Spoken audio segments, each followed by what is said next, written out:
சொல்றது எங்கேயும் மண்டு கேட்டதான் பிள்ளை. எல்லா இடமும் நான் போன இடங்கள்ல காதல் இருந்திருக்கு. நான் பேராதனை பல்கலைக்கழகத்தில் இருக்கும்போது காதல் இருந்திருக்கிறது. அதை விட ஹட்டரில் நான் படிக்கும்போது என்னடா இந்த வீடியோ பார்த்ததுக்கு பிறகு எவனுமே எதுவுமே போடாமல் இருக்கிறாங்களேன்னு பார்த்தேன். பய உள்ள ஒன்று வந்துட்டான். ஆனால் அவன் என் கண்ணிலேயும் மாட்டு பண்ணிட்டான். ஒருவன் நான் காலேஜ் படிக்கிற நேரம், ஸ்கூல் படிக்கிற நேரம், யூனிவர்சிட்டி படிக்கிற நேரம் இந்த பொண்ணை பார்த்தேன், அந்த பொண்ணை டேட் பண்ணேன், இந்த பொண்ணை காதலிச்சேன்னு சொன்னால் அவன் உங்களுக்கு காம ஒரியன், கலிசரை, பொம்பளை பொறுக்கி. ஆமாம், நீங்கள் என்ன பண்ணிட்டு இருந்தீங்க? கல்யாணம் கட்டு மட்டும் என்ன கையில் போட்டுட்டு இருந்தீங்களா? ஒருவன் தனது வாழ்க்கையில் நடந்த விஷயத்தை சுவாரஸ்யமாக உண்மைகளை அப்படியே வெளிப்படையாக கதைச்சா அவன் உங்களுக்கு கெட்டவன். ஆனால் ஒன்றுமே பண்ணாமல் அவசடுக்காக இருந்துட்டு கட்டின பொண்டாட்டி கட்டாமல் பல பொண்டாட்டி வீட்டில் உண்டு, நாட்டில் உண்டு, வெளிநாட்டில் உண்டு வச்சு அரசியல் நடத்துகிறவன் எல்லாம் உங்களுக்கு நல்லவன். இங்கே உண்மையை சொன்னால் வாழ முடியாது. கெட்டதை சொல்லாமல் இருந்தால் நம்ம நல்ல வடிவாக வாழலாம்.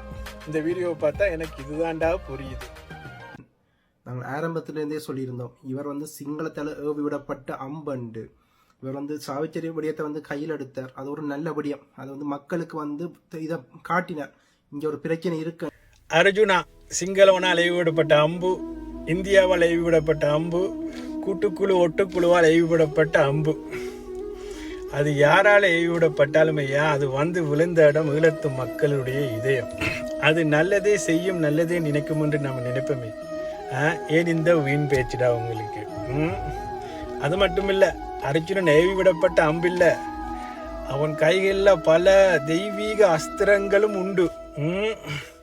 அக்கினி தேவனால் வழங்கப்பட்ட என்றுமே குறையாத அம்புகள் கொண்ட காண்டீபம் ஏந்தின ஒரு வீரண்டா அவதான் அர்ஜுனன். திரௌபதியின் அறைக்குள்ள ஒரு முறை காண்டீபத்தை எடுக்க சென்ற ஒரு காரணத்துக்காக 1 வருடம் வனவாசம் சென்றான் அந்த அர்ஜுனன். அந்த சாவச்சரியன் ஆஸ்பத்திரிக்குள்ள போய் நல்லது செய்யணும்னு நினைச்ச மனுஷன் வாழ்க்கையை பாறையா எப்படி போட்டு கேவலப்படுத்திட்டு இருக்கீங்க. வனவாசத்தை விட ஒரு கொடூரத்தை அந்த அனுபவிச்சு கொண்டிருக்கையா.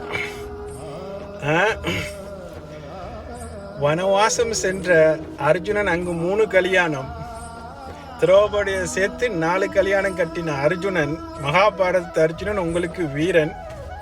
ஆனால் இந்த அர்ஜுனா உங்களுக்கு பொம்பளை பொறுகி. கௌரவர்கள் போட்ட சக்கர வியூகத்தை உடைச்சு தனது மகனான அபிமன்யுவை காப்பாற்ற சென்றது போல அந்த ஆஸ்பத்திரிக்குள்ள சென்று தமிழீழ மக்களை காப்பாற்ற சென்றது ஒரு மனுஷனுக்கு இம்புட்டு பிரச்சனையா ஐயா? ஒரு நாள் இந்த நெட்டிசம், இணையதளம், வலைப்பேச்சு இப்படிப்பட்ட ஒரு சக்கர வியூகத்தை உடைச்சு அந்த மனுஷனை ஒரு நாள் தான் யாருன்னு உங்களுக்கு எல்லாம் நிரூபிப்பார். அது வரைக்கும் வெயிட் அண்ட் சீ. வாழ்க வளமுடன்.